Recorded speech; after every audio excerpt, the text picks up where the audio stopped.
Thank you for the introduction. So welcome all to the second panel on global history organized by Tokyo College.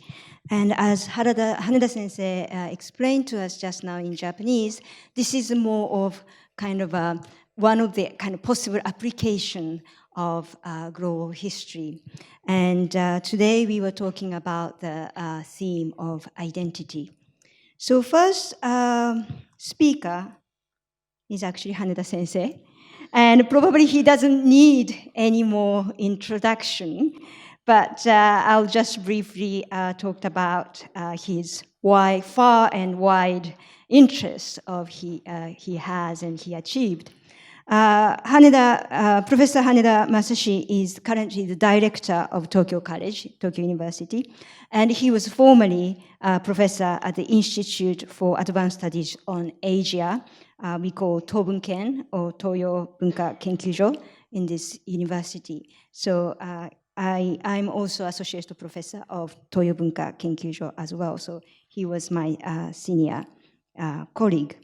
And his main topics of research are global and world history. Global and world history of the East Asian maritime world and Islamic urban studies and Iranian history of the 16th to 18th centuries and studies of European travel accounts on Persia and so on. And his current topic of research is on finding a new way of describing world or global history. And today's, I think, one of the talk is his new interest. Okay, thank you very much. I switched language from Japanese into English. So Japanese audience, please use your device if you don't understand quite well the English language. As a first speaker, I would like to propose some questions for further research of this Global History Collaborative. And let me start by an interesting experience and a very good conversation with one of my Mexican colleagues. I have to do myself, so I don't know. But I have prepared bilingual power slides. That means PowerPoint slides. That means this side Japanese translated from English, and English translated from Japanese. So for Japanese audience, please follow the right-hand side. Very good conversation with one of my Mexican colleagues at El Colegio de Mexico, which is one of the most distinguished, prestigious research institution in Mexico last year. When I arrived at Mexico City, I was astonished at the variety of people living there. Of course, the Spanish language is very influential, but they have more than 62 or at least 60 local languages, and their physical outlook is very various. And what was amazing for me is that the difference rather than the similitude is stressed very much in the display of local cultures in National Museum of Ethnology in Mexico City. So at that museum, they stress that there are many differences in Mexican local cultures rather than similitude. So I wanted to know what is the national identity of Mexican people, and I asked the president of that prestigious institution, who is in the middle of that small picture, a lady, what is your national identity? And she responded to me, being diverse. This answer surprised me very much, because until then, I had a thought that something homogeneous is an important element of national identity. And furthermore, if Mexican identity is being diverse, what's the difference between Mexican national identity and American national identity, or Canadian national identity, or even French or UK national identity? They all claim their society is very diverse. Can we regard it as their own national identity? Or the meaning of, maybe at that moment, I suppose that the meaning of identity in Japanese may be different from that in English, as is often the case. So I wrote to my experience to my Global History Collaborative members to ask their opinions. And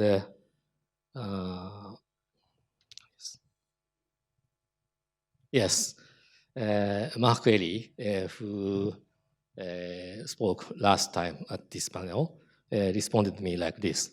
His answer is very interesting and very inspiring. Please read this. I don't read these sentences, but anyway, what is important is nowadays, in many countries, being diverse is a very important value. And there is no distinction in this respect. And how diversity, they define diversity, would be interesting to compare. That is a very interesting question. And but at the same time, he said, what would be the answer in China or Spain? In China or Spain, do they believe that their society or their national identity is very big, being diverse or something like that? And Mark Ely is right in a sense that even in Japan, not only politicians, but also intellectual people, many intellectuals always underline the diversity of Japanese society. Japanese society is very diverse. We have to make the Japanese society more diverse. That is a kind of statement by many people. But at the same time, they often stress the importance of Japaneseness or Japanese characteristics, which is also called Japanese national identity. And they differentiate Japanese people from other people. Now, I am at a loss. And what is the concept of national identity in the world nowadays? If we allow to be diverse as a national identity, Japan's case is very exceptional. Is it like this, or it is just a question of the difference of meaning in various languages? Are we losing our national characteristics, particularity, etc.? I don't know quite well. So I try to make a research on the meaning of identity at first in English. This is the explanation by Oxford English Dictionary. And in this case, on the meaning of identity, the next speaker, Professor Silvia Sebastiani, will explain you more from the viewpoint of European researcher. But this is a very brief explanation. Even in the 18th century, we have already this kind of meaning of identity. And in 19th century, so this is just in English. I'm very sorry, but I forgot to translate all these sentences into Japanese. But in the 19th century already, just like the first sentence, he doubted his own identity and whether he was himself or another man. I now translate it into Japanese. 彼は自分自身のアイデンティティを疑った。彼自身なのか、それとも他の人なのかと。In this respect, there is no strange feeling. This sentence, we can use identity like this even now. And at the beginning of the 20th century, we have already the term of national identity in the second sentence. And let's get some information from other language than English. In case of French, the term is written like this and pronounced identité. And I forgot to translate all these French terms into English, but maybe English speaker can understand all these sentences very well. And anyway, at the beginning of the 19th century, maybe they had already the same meaning of identity as now. And at the beginning of the 20th century, pièce d'identité, carte d'identité, which we still use in French society, even 証明書, already appeared. So it means that before, already in the 19th and the 20th century, at the beginning of the 20th century, people started to use the term identity. But at the same time, I have to say that the introduction of the concept into the academic world is rather late. It was Erickson's work which used the term of identity for the first time in academic world. It was around 1950s, and with the book published in 1968, the term identity became very popular among academic people, and it has been diffused to other disciplines. And in case of historical studies, maybe the book written by Fernand Braudel, L'identité de la France, Identity of the France, published in 1986, is one of the early examples of historical studies on identity. And then after that started, 5 minutes already. After that, so all these books. Then what I want to stress is that even if we have already a very good example of research, interdisciplinary research, like Amin Maalouf and Amartya Sen's books, the world has been changing very much since then.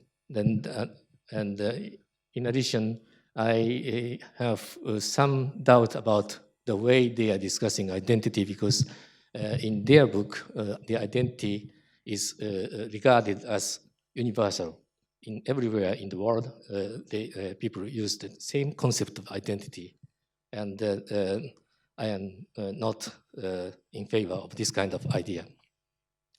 So I think it is time for us to reassess the concept of identity and the questions related to it.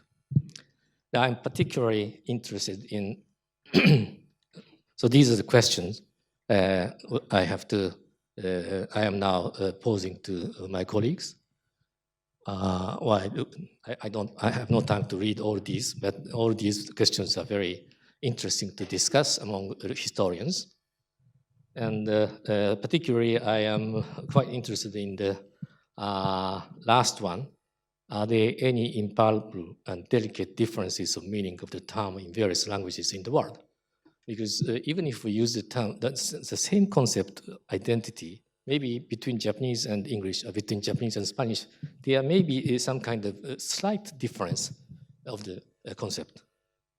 That is the point I want to stress. And to show one example, I would like to introduce you the introduction of the term identity into Japanese very briefly. I know that this is a very preliminary research, and I need to examine a lot. But for the moment, I will show you just an example. It was in 1968 that Asahi Shimbun, which is a very famous Japanese newspaper, quality newspaper, used for the first time the term identity with the term identity crisis, with the name of Erickson. So just after the publishment of that book, by Erickson, it was introduced into Japanese. But at that moment, there was no term which corresponds with the term concept of identity. So they were obliged to transliterate the term into Japanese character and call that identity in Japanese as well. But in the 90s, the term appeared sporadically, but certainly in connection with identity crisis. And in the 1980s, it appeared quite often because of the usage of Prime Minister Nakasone Yasuhiro's of this term. He always used the term Japan's identity. And of course, the newspaper introduced all these, or presented all these statements or discussions on paper. And at that moment, but there was no exact term which correspond with identity in Japanese. So a transliterated term identity plus one Japanese word appeared on journal. First one, 主体性、固有性、自己認識, all these terms were there to explain the meaning of identity. But anyway, what is certain is that the concept of identity was very closely linked with the concept of nation from the beginning in case of the Japanese language, apart from identity crisis.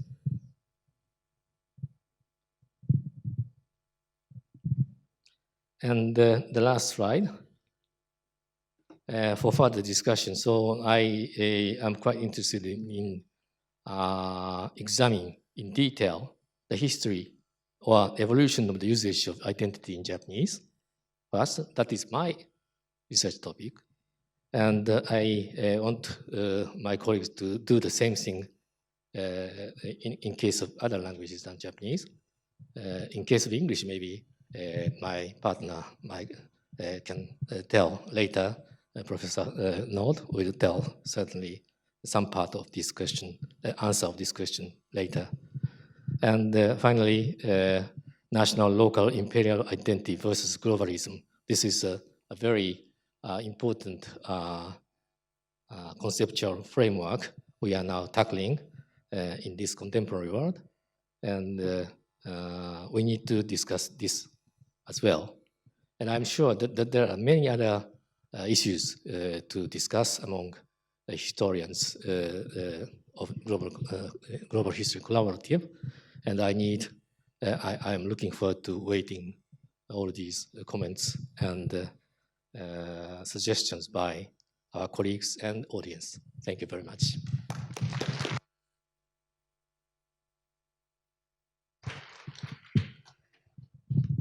Thank you very much for the wonderful opening talk.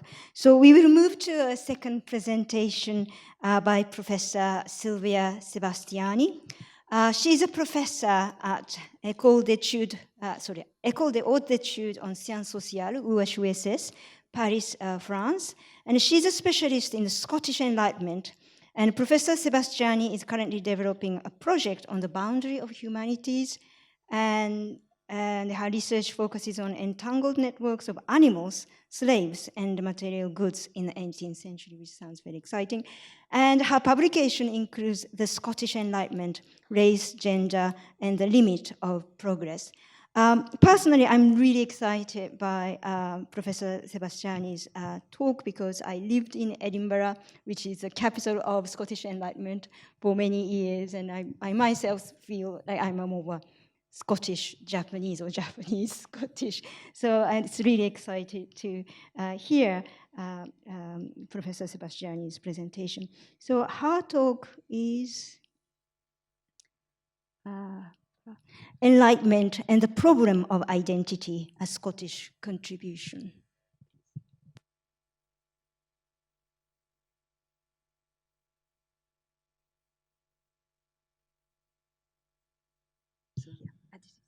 Thank you. we start in the wrong way. Thank you very much for this kind introduction, and thank you to having invited me here.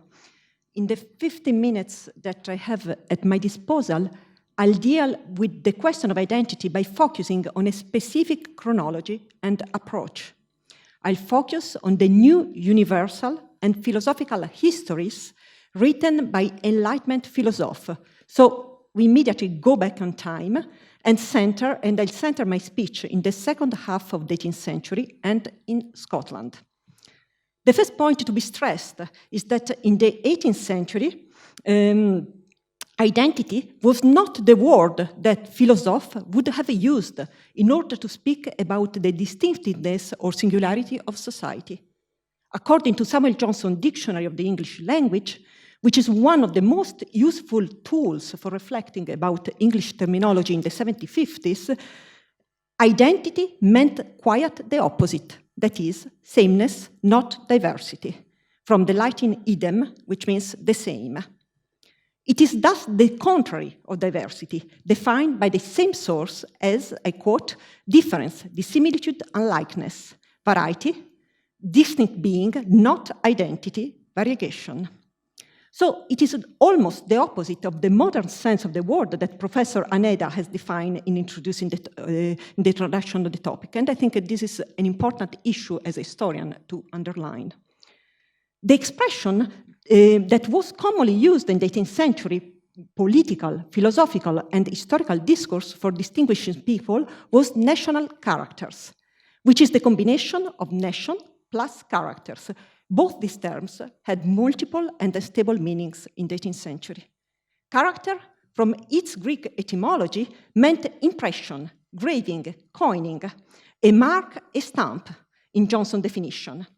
When applied to humankind, it denotes a particular constitution of the mind, a certain propensity of the soul, more commonly found in certain nations than in others. As the article Caractère des Nations of the Encyclopédie, written by D'Alembert, states. Nation meant, first of all, lineage, extraction, and stock. Its Latin etymology is natio, that is, to be born, belonging together by birth, or place of birth. Following again Johnson's definition, a nation is, a quote, a people distinguished from another people, generally by their language, original, or government. A nation properly signifies a great number of families derived from the same blood, born in the same country, and living under the same government and civil constitution.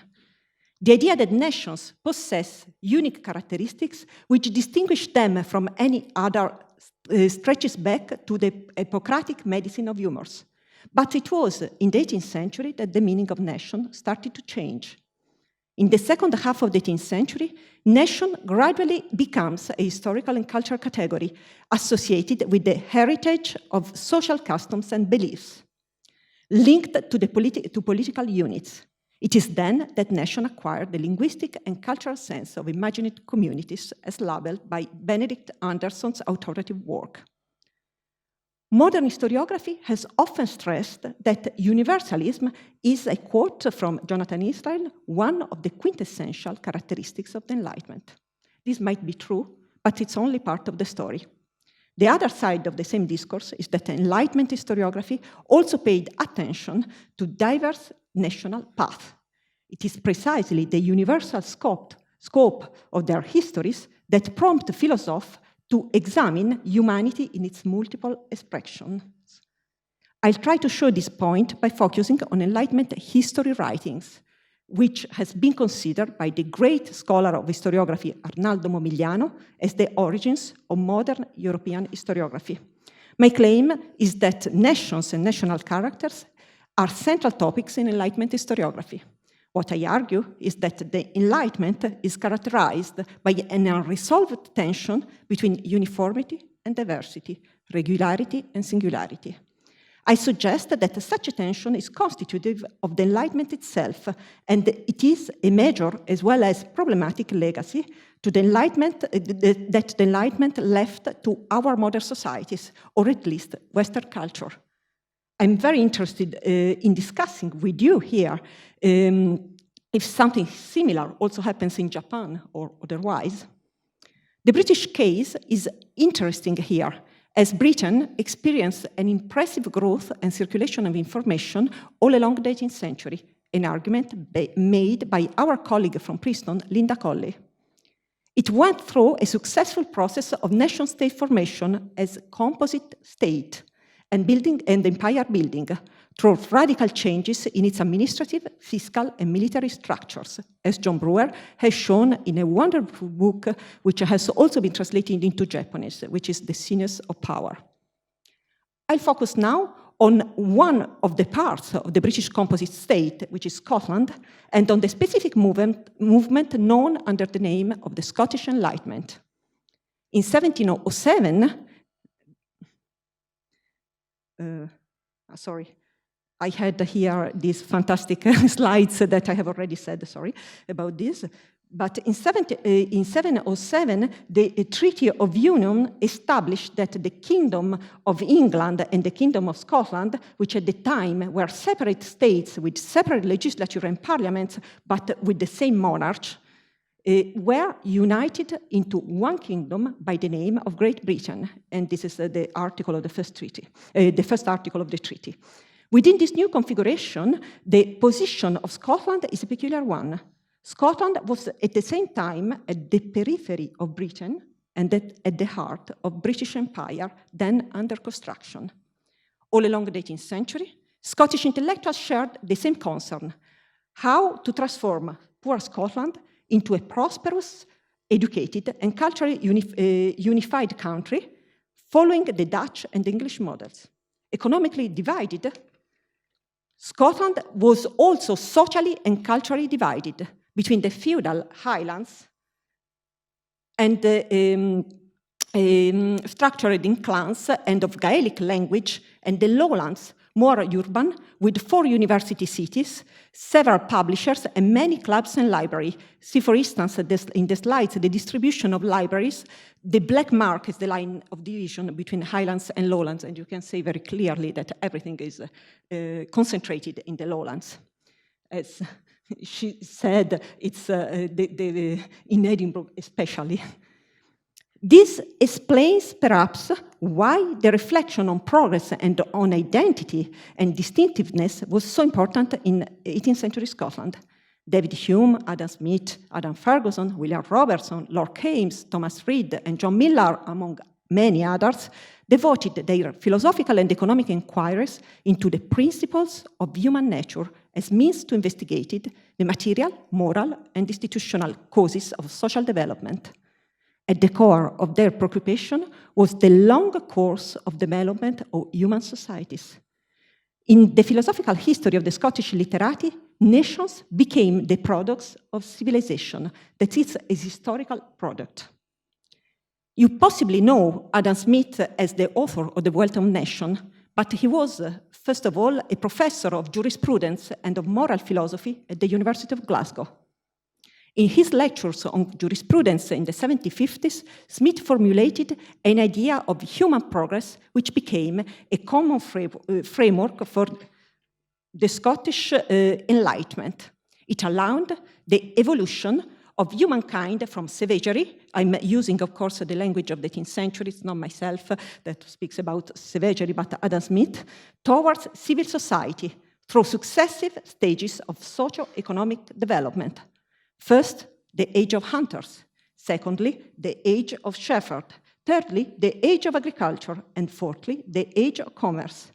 According to this scheme, humankind evolved by degrees from the simple, rough, and lawless life of savages. Hunters' society corresponded to savages, according to 18th century language, to complex, polite, and commercial societies. Rather than examining heroes, kings, and political events, which were the core of traditional history up until then, Adam Smith and other Scottish historians focused on manners, customs, and sentiments. They dismissed chronology and privileged a comparative perspective.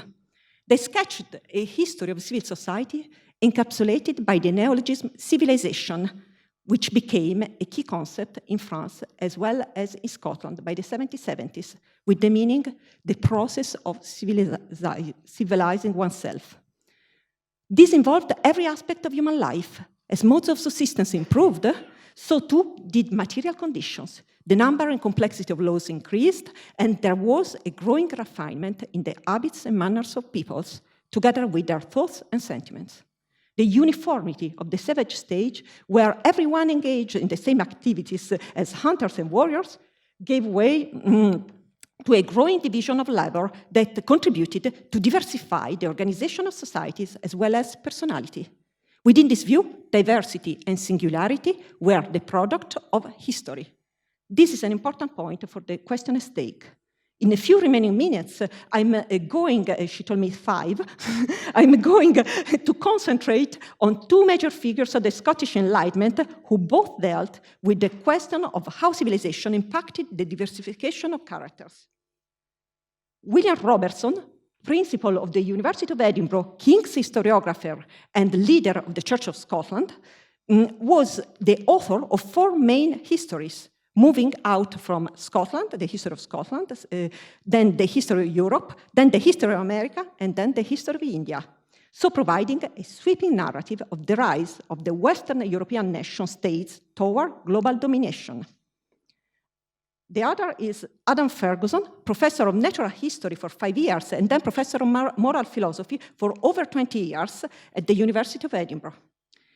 Like the other Scottish literati, Robertson reaffirms the regularity of a universal progress based on the materialistic assumption that, I quote, the disposition and manner of men are formed by their situation and arise from the state of society in which they live. You will see that this is a very materialistic statement. The moment that begins to vary, the character of a people must change. In every part of the earth, the progress of man has been nearly the same, and we can trace him in his career from the rude simplicity of savage life until the elegance of polished societies. So this means that diversity is historically and socially constructed. Robertson claimed that savagery is principally characterized by uniform and similar manners, customs, and behavior. For him, all Americans from Canada to Cape Horn were savages, and it would be highly improper to describe the condition of each petty community. And I quote again, the qualities belonging to the people of all the different tribes have such a near resemblance that they may be painted with the same features. The method has to change when the object of study is the history of Europe, and the historian does not deal anymore with the static condition of savagery, but with dynamism, singularity, and variety. At the core of a view of the progress of societies in Europe, which introduced the history of the reign of Emperor Charles V, Robertson traces the main steps through which European societies progressed, from the fall of the Roman Empire through the age of Charles V, which corresponded to the beginning of modern world. And here the quotation, please pay attention to the bold words. We can trace a succession of causes and events which contributed, some with a nearer and more conspicuous, others with a more remote and less perceptible influence, to abolish confusions and barbarism, and to introduce order, singularity, and refinement. In his careful use of rhetorics, Robertson emphasizes an asymmetry with the past, which is worth noting. Whereas order is opposed to confusion and refinement counters barbarism, a third factor emerges, which does not find any correspondence in ancient times, that is singularity. Singularity comes out of history. It is the product of history. It is thus the specific characteristics of modernity, a dynamic element that is set against the uniformity of savagery. What has to be understood then is in which kinds of societies achieve civilization, which societies are able to distinguish themselves, and how and when peoples express their peculiar character. The historical concept of nation emerges within the context of the search for individuality. The historian of Europe, in contrast to the historian of America, has therefore to look for those causes that render European nations singular and unique within their common path towards civilization. So his strong idea is that commerce and globalization united people who had been divided by history. I would like to conclude, and this is my last point, this reflection on a question raised by Adam Ferguson in his essays on the history of civil society. Sorry, I wanted you to look at this quotation about singularity, barbarism, confusion against order, refinement, and singularity as emerging. So I just conclude this. I just make a point of Ferguson. Ferguson's work is a very, very complex one, but I just make a point. Ferguson expressed a fear that today is shared by many people in front of globalization, as well as global history, the fear to lose national specificities. For him, the danger was that globalization and commerce, by bringing peoples into close contact and dissolving animosity and conflict, a process that Robertson as well as Smith saw as a positive feature of modernity, would erase particularity. Ferguson feared that the excessive diffusion of commerce and globalization, the multiplication between peoples, would eliminate rivalry among nations and thus weaken social bonds at home. In his essay on the history of civil societies, it seems to repeat the theme that within the historical progress, societies differentiate and acquire a variety of characters. I'm not going to read the quotation, but the first part is exactly the same of what Robertson says. So people among savages are uniform and they distinguish with society. But then he adds the second part of the quotation that I don't read, but I comment simply. For him, the process of civilization and modernization create new uniformities. This means that commercial globalization destroys national variation and renders peoples uniform again, as they were in the savage state. This is just to stress that some of the 18th century fears live still today with us. And possibly one of the Enlightenment legacy is precisely an unresolved tension between universalism and particularism, what unite and what distinguish us.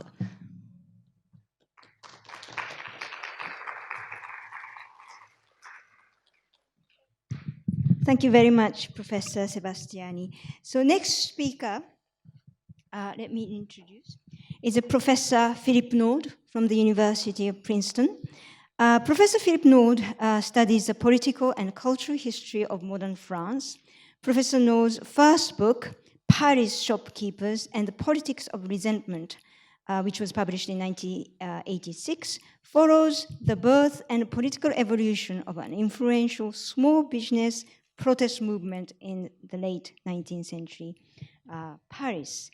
And Professor Nord has a long list of publications, but I just limit myself to the latest one, which is France 1940, The Defining the Republic, which is his latest book.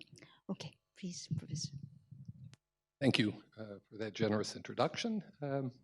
Thank you all also for coming, and a special thanks, multiple thanks, as I'll explain in a moment, to Professor HANEDA for giving me this opportunity to speak to you, and also for his gracious hospitality these last few days.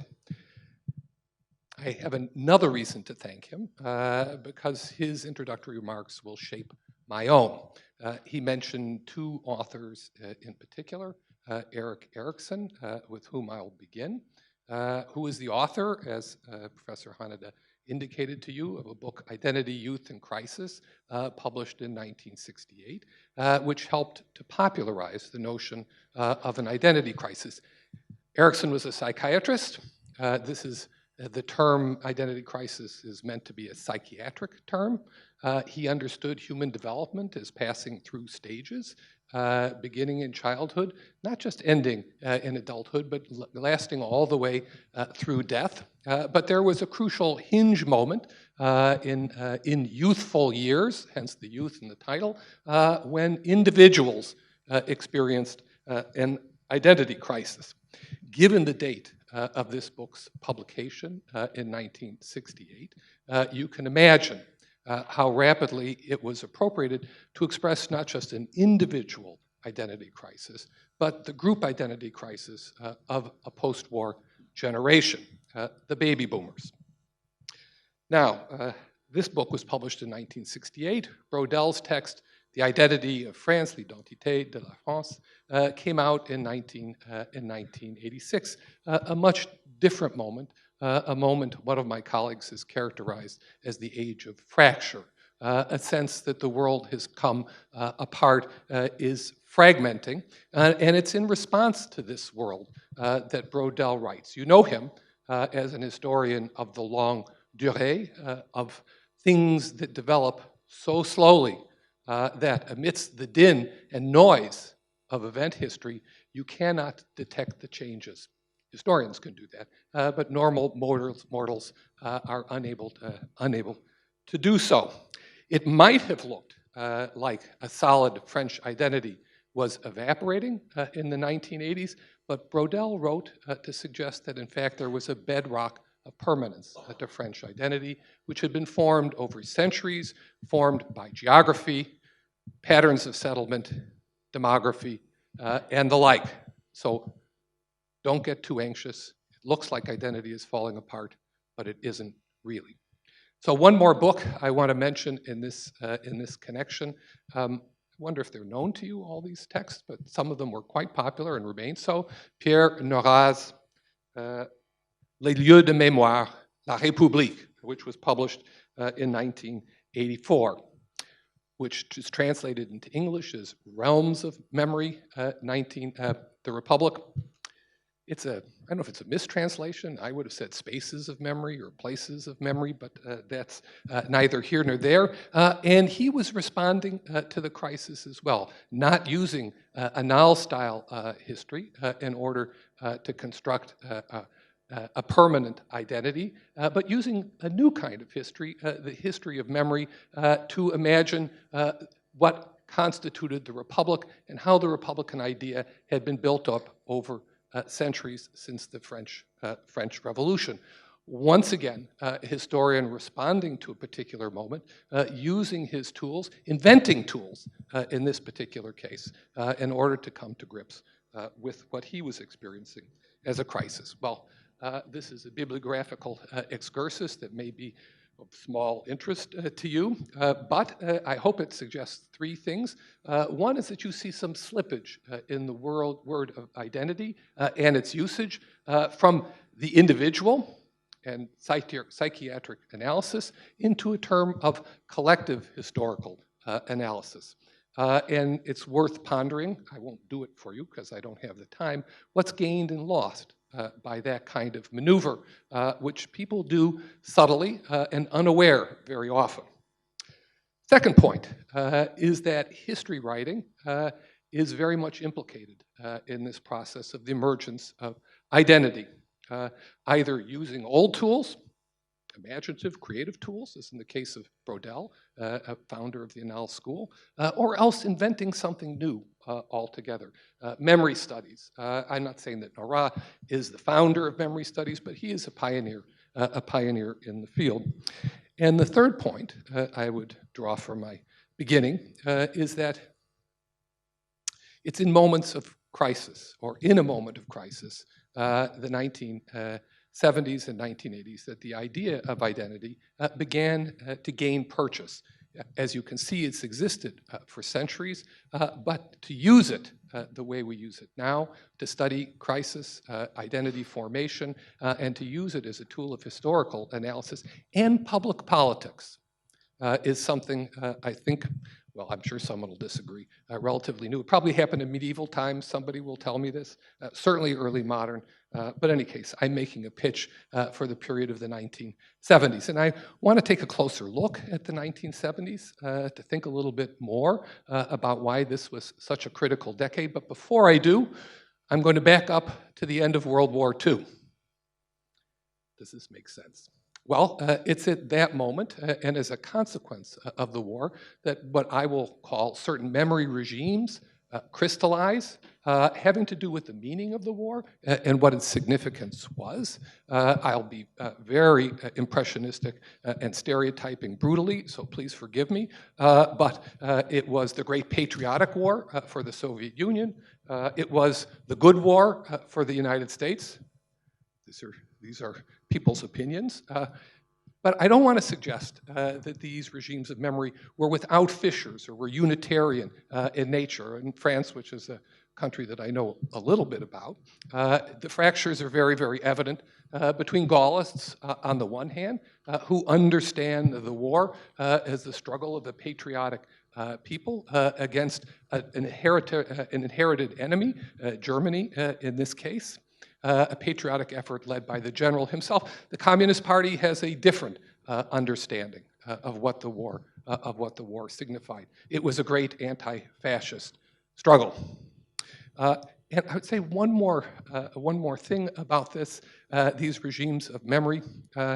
They are anchored in institutions, anchored by states, which attempt to either inculcate them in people or enforce them as a way of thinking. And they are also amplified by the media at the same time. And they survive in part because they are useful in the Cold War that will follow. In the 1940s and 1950s, America had fought Nazism, and it continued to fight totalitarianism into the 1950s. The Soviet Union had fought fascism, and it will fight fascism's heirs in the 1950s, the heirs being West Germany, the United States, NATO, while we're at it. Well, this world of memory, or these regimes of memory, will begin to fall apart in the 1970s without ever disappearing, and we live with vestiges of them, and there are people who will still fight for these points of view, but their, I don't want to say hegemonic position, their upper hand will be challenged. And since I made an allusion to 1968, a little bit earlier is the date of Ericsson's publication, I'm going to start with the baby boomers and citing you one more text by another Frenchman. Forgive me for this. Some of you won't require apology from me. And that is Le Syndrome de Vichy, the Vichy Syndrome by Henri Rousseau. He uses the metaphor of a broken mirror to describe what young people did in not literally 1968, but in the 60s and on into the 70s. They broke the mirror of their parents' stories, of their elders' understandings of the war. What did you do in the war, Daddy? Were you a résistant? Or were you a Vichy supporter? That may be a reference a little remote, but just the same. Questioning their parents, challenging their stories, and not just challenge them inside the family, but challenge them out in the streets using a very particular set of tactics, demonstrations, sit-ins, and the like, much of it couched in Marxism language. All right. So, baby boomers first. Second of all, the economic crunch of the 1970s. I was about to use the word globalization, but I'm chickening out. I'm not gonna do it. But emblematized by the oil shocks of 1973 and 1979, and it was a transformative moment for both right and left. Oh goodness. So, brutal, and not just transformative for the left in particular. For the left had for so long, whether it's New Deal progressives, socialists, social democrats, communists, had pinned their hopes on labor as the future of the world. And in the 1970s, in the industrial core of Europe and the United States, industrial laborers as a percentage of the population begins to shrink, and it will continue to shrink. Coal miners will disappear as a profession in many parts of the Western world, and trade unionism will also weaken at the same time. And this has its effect on how history is practiced. When I began in the 1970s, social history was the history that people did, and labor history was the queen of all the subjects. How did the working class come to consciousness? I won't go into the details. Is this question posed by historians much anymore? I'm sure somebody does it. Things don't disappear from the face of the earth, but it doesn't occupy the position that it once did. Well, the right too will be transformed by this crunch of the 1870s, because an old model of industrial capitalism enters into retreat, but there are new opportunities to make money in the world, in high tech, in finance, in the energy sector. Maybe I'm too American-centric, but you can see that in my remarks. The problem is to rid the economy of the shackles of New Deal regulation and let the market work its magic. And that has bequeathed to us what I was about to call neoliberal enthusiasms, but I'm now going to change that. Free enterprise enthusiasm with which we still live in the world today. The capstone of these developments was the collapse of the Soviet Union, the end of the Cold War, and the decline of world communism, a truly massive phenomenon. A third piece of the puzzle, and I will begin to move more rapidly, has to do with decolonization and its aftermath. It was a Janus-faced phenomenon. The mid-70s, in my view, are a crucial moment in this process. Just cite two events. Of course, the end of the war in Vietnam, the defeat of the United States, and ultimately the collapse of the Republic of South Vietnam. And also, perhaps something not always remarked on, but still important, the end of the Portuguese Empire in the mid-1970s. The imperial age, in a certain respect, ends in the mid-1970s. Many hopes by many people and in the academic world were pinned on national liberation movements, and now new independent states are proliferating as never before, earlier than the 70s, 1960s and 1950s as well. But it was a moment of promise and aspiration, but I also want to suggest in the mid-1970s a moment of disappointment and self-criticism. And I'll cite three things in this connection. One having to do with Cambodia and the genocide in Cambodia. The second with the Vietnamese boat people. These are all late 70s events. And the third one, which played a role in the United States, so that's why I mentioned, the Mariel boat lift, the departure of several thousand Cubans from the port of Mariel in Cuba.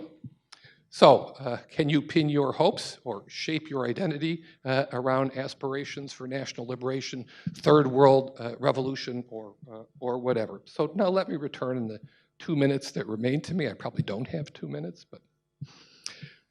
So the decade of the 1970s blew apart post-war regimes of memory, creating what our colleague Dan Rogers has called the age of fracture.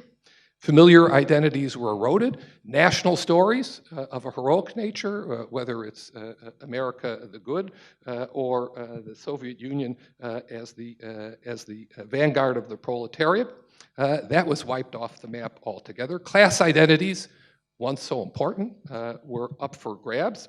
And third world revolution was no longer the lodestar, not that it ever was for many people, but for those for whom it did count, that it once was.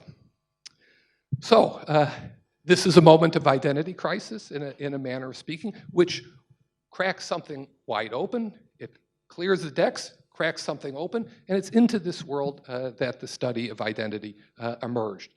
Ethnic identities, gender identities, national identity, racial identity, sexual identity, multiplying. And also some people thinking about the nation itself as a diverse phenomenon, which is where Professor HANEDA began. I also want to suggest, because it's my nature to see the dark side of things at the same time, is that more than one can play at the game of identity. Yes, let's reinvent the nation. Rediscover the Republic, as did Pierre Nora. Oh, that sounds attractive. Frenchness and peasant traditions, as did Brodel. Okay. But there are more conservative variants. Let's freeze in place a national narrative, a récit national, and return to that. Forget everything that the baby boomers did. Forget all the mirror breaking that happened in the 60s and 70s, and try to get back to the good old story. There are darker versions of this. There are racist appropriations that are possible. In other words, to place on the nation itself a racial reading, and this lies behind the kind of white identitarianism which is so rampant. I don't know if it's so rampant, which is more rampant in the United States today than it was, well, when I was young in the 50s, it was there too. Well, all right, I take it with a grain of salt. It's back in the public domain. But I wouldn't want to stop there because there's one more form of national identity that is now perhaps the most potent of them all in the world, in which people tend not to discuss, academics that may be, and that's religious nationalism. So let's start with any religion that comes to mind. I'll start with Christianity. America, of course, is a Christian nation. I'll do a Catholic version of this. Poland is a Catholic nation. Hungary is a Catholic nation. Russia is a Russian Orthodox nation. India is a Hindu nation. Israel is a Jewish nation. Pakistan is an Islamic nation. Saudi Arabia is an Islamic nation. Iran, of course, is an Islamic republic. So what I want to suggest to you is that the world that we now live in was one whose beginnings can be traced to the 1970s, when an older way of organizing the meaning of public life began to give way under the pressures that I've described for you, creating a space for something new, for identity studies, not just as a subject of academic life, but identity also is something that shapes public discourse. And it shapes it, I would put it, depends on your politics. And I guess that's the point. For better or worse, it's something full of promise for some and full of menace for others. The only thing I would say is that this genie has been let out of the bottle and can't be put back in. Thank you.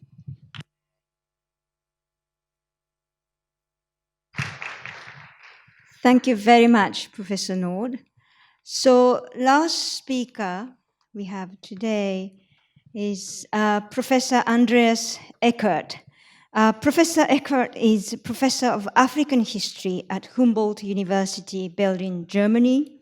Since 2009, he's also Director of the International Research Center called Work and Human Life Course in Global History, funded by the German Federal Ministry for Education and Research.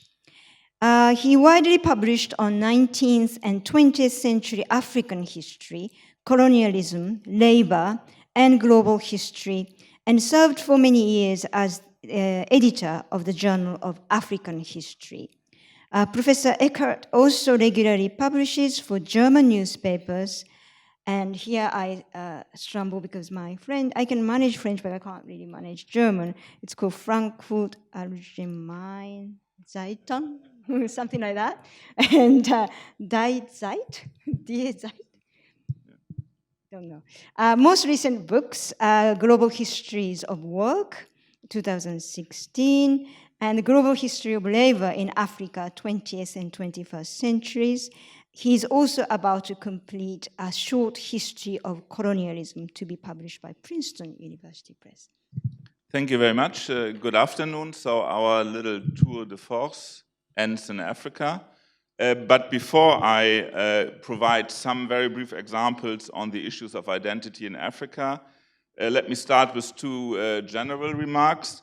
The first is that there is among scholars a widespread conviction, which has been most recently expressed again by Kwame Anthony Appiah, the star philosopher of Ghanaian British descent, teaching at NYU, formerly Princeton, who emphasized that the supposedly eternal categories people use to group themselves into antagonistic collectives are misleading memes of recent vintage. Appiah argues that although people seem to have an innate clannishness, as he calls it, that is an instinct to identify with groups, the common essential properties that bind those groups are arbitrary, inconsistent, and mainly imaginary. Still, one of the problems we face is that while scholars happily deconstruct identities, people believe in them and act accordingly. And that leads me to a second, more conceptual issue, which has been most forcefully brought forward by Rogers Brubaker and Frederick Cooper, a sociologist and an historian, in a by now rather famous essay, Beyond Identity. And in this essay, they again underline that identity is one among many key concepts or key terms in social science and history that is at once a category of practice and a category of social, political, and historical analysis. And as a category of practice, it is used by what we could call lay actors in a number of everyday settings to make sense of themselves, of their activities, of what they share with, and how they differ from others. And it is also used by political entrepreneurs to persuade people to understand themselves, their interests, and their predicaments in certain ways. That is, to persuade certain people that they are, for certain purposes, identical with one another, and at the same time different from others. And to organize and justify collective action along certain lines. And one problem, this is a point the two authors make, and I think something we have to think about, one problem to use a term like identity as an analytical category lies in the danger of unintentionally reproducing or reinforcing reifications of identities which are part of the politics of identity. So often identity is used analytically, a good deal of the time more or less as it is used in practice, in an implicitly or even explicitly reifying manner, in a manner that implies that identities exist and that people have an identity, so to speak. So often we see an amalgam of constructivist language and essentialist argumentation.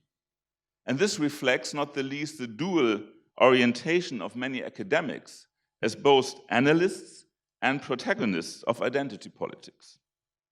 And it also reflects the tension between the constructivist language that is required by academic correctness and the foundationalist or essentialist message that is required if appeals to identity are to be effective in practice.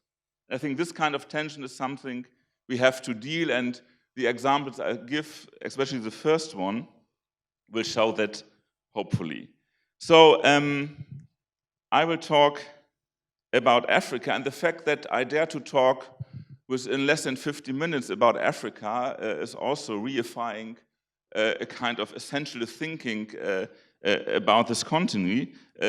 Even George W. Bush knew that Africa is a big country, so I will make just I will provide two examples of different kind of stories of identity in recent years.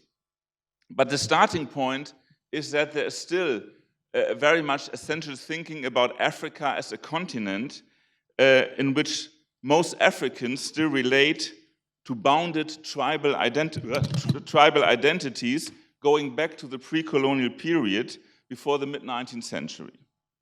So ethnicity or ethnic identities are still often treated as a kind of cultural ghost, an atavistic residue deriving from the distant past of rural Africa that should have evaporated with the passage of time, but somehow continues to refuse to obey laws of social and political change.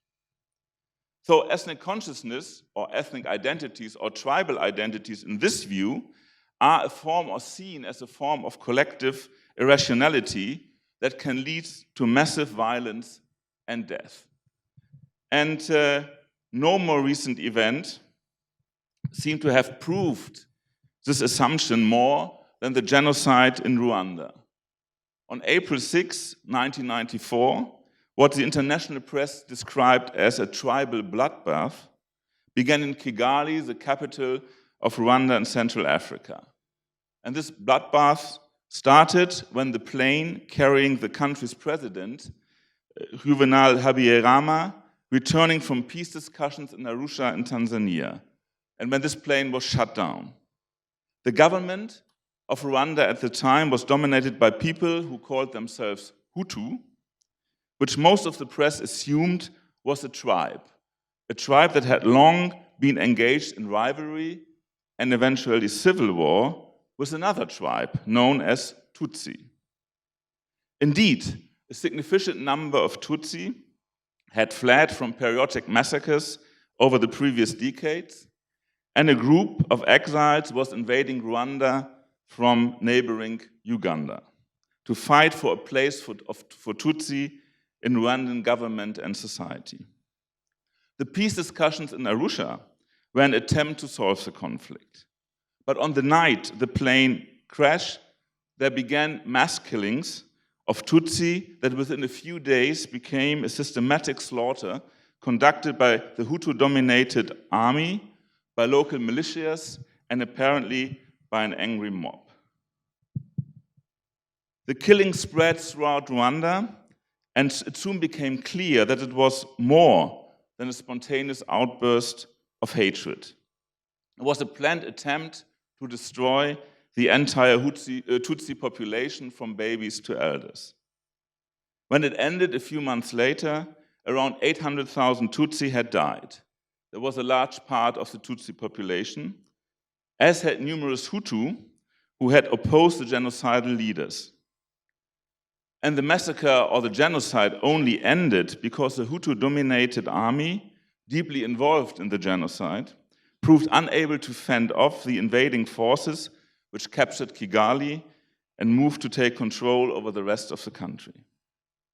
So many observers, and not only journalists, but also politicians at the time, interpreted the Rwandan genocide as a descent into tribal violence. However, the murderous violence that erupted on April 6, 1994, was not a spontaneous outburst of ancient hatred. It was prepared by a modern institution, a government which is in a bureaucratic and military apparatus, using modern means of communication and modern forms of propaganda. The hatred in Rwanda was real enough, but it was a hatred with a history, not a natural attribute of cultural difference and the result of hardened ethnic identities. Indeed, cultural difference in Rwanda was relatively small. Hutu and Tutsi speak the same language, most are Christians. And although both Rwandans and Westerners have a certain idea about physical features, Tutsi tall and slender, Hutu short and broad, this appearance poorly distinguishes them, or distinguished them. Indeed, one of the horrifying features of the genocide was that militias, unable to tell a Tutsi when they saw one, demanded that people produce identification cards that listed their ethnic group, and then killed people who were labeled Tutsi or refused to produce a card. In the years before the mass killings, a shadowy organization of elite Hutu connected to the government leaders had systematically organized a propaganda campaign, especially over the radio, against Tutsi. Apparently, many Hutu had still to be convinced that there was a Tutsi conspiracy against them, and social pressure had to be very carefully organized, village by village, to bring people into line. The source of hatred in Rwanda had a lot of work to do. Thousands of Hutu did not accede to this pressure, and when the genocide began, Hutu judged to be overly sympathetic to Tutsi were themselves frequently killed. Historians have carefully analyzed the layers of historical complexity leading up to the events of 1994. To most foreign journalists and observers, things look simple. A tribal bloodbath, old hatreds coming to the surface. But things have been more complicated. A history of interaction as much as of distinction, shaped, among other things, by colonizers' vision of African social and political organization and of so-called racial distinctions, by colonial education politics, very much favoring one group, and by post-colonial conflicts. And a murderous trajectory that was less a burst of ethnic enmity than a genocide organized by a ruling group anxious about its ability to stay in power. and willing to define itself and its supporters against an ethnic other.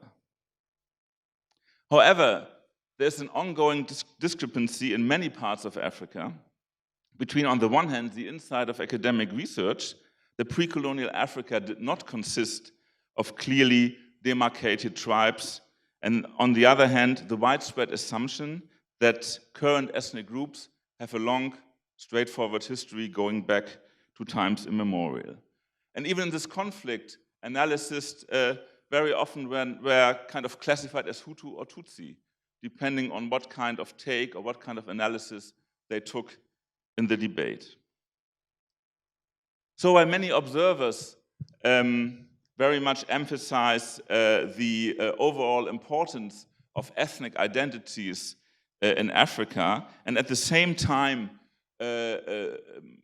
kind of underline that there are weak nations and that there's a lack of national identities, recent research has shown otherwise, at least in some parts of the continent. And one of the starting points for this kind of research were the celebrations of 50 years of independence. So most of African states became independent nation states around 1960. So in 2010, there was also the time to reflect about what has happened.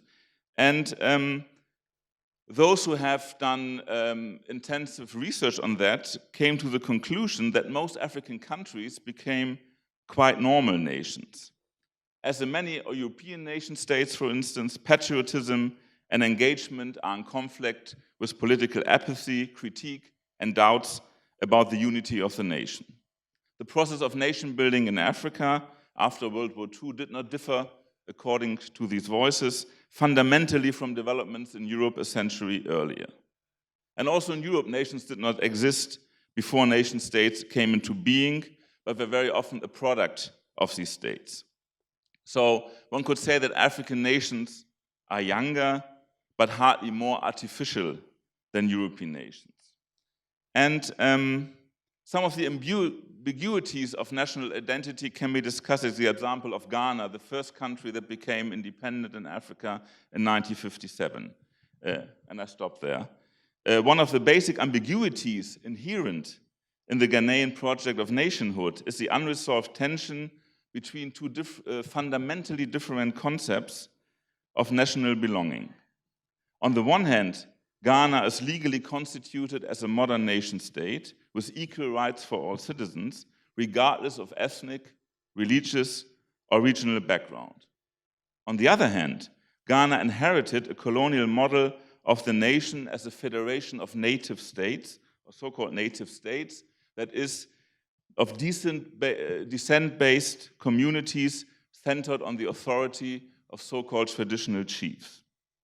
And in this model of multi-ethnic nationalism, the state is expected to function as arbiter by ensuring that national resources are evenly distributed between culturally distinct groups and by providing a level playing field for the political representation.